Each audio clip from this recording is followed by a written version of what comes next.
and the cultural. Quite often those two terms are used in the same way, and I think it's very important to make a distinction. The social, I think, is a field of action. The social is a field of action in which power is always present. So when I think about social media, I talk about kinds of actions in mediating meanings in which power is present in some form or other.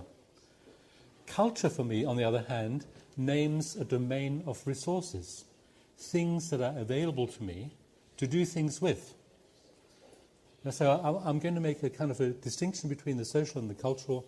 The social media are a field of action in which power is present, and in that field of action I use cultural tools, cultural resources, cultural technologies to do the kinds of things I want to do.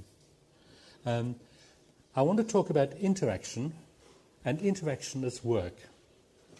If I'm using Facebook or Twitter, what kind of genre can I produce? Can I produce a genre of interview? Can I produce a genre of report? Can I produce a genre of narrative with tweets? My answer is, well, actually, no, you can't.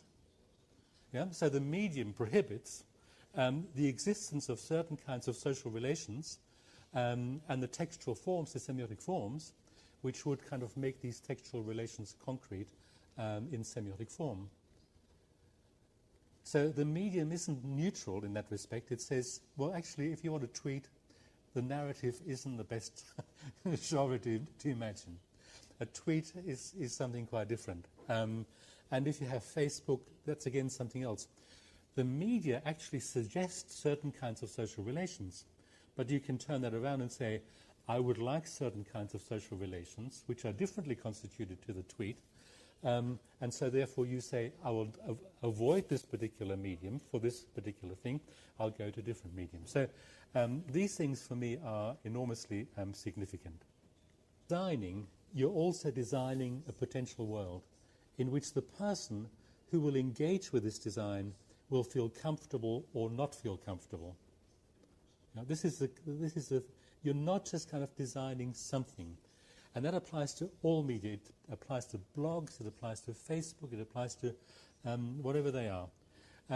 So in designing, you want to construct a coherent world, not somebody where somebody says, why is this color here? Or why is this in this particular place? But something is coherent and you're comfortable. What are the social characteristics of? What are the salient features of what is to be communicated? What are the resources which I have to hand? And design says, a good design says, everything that should be there is there, and it's in the place where it should be. And I think if you design a website or a blog or whatever it is, this is a kind of an underlying assumption about what you should be doing. And that should be guiding it.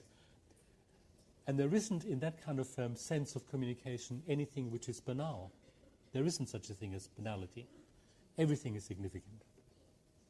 Because everything, among other things, is also a social kind of indicator of who I am.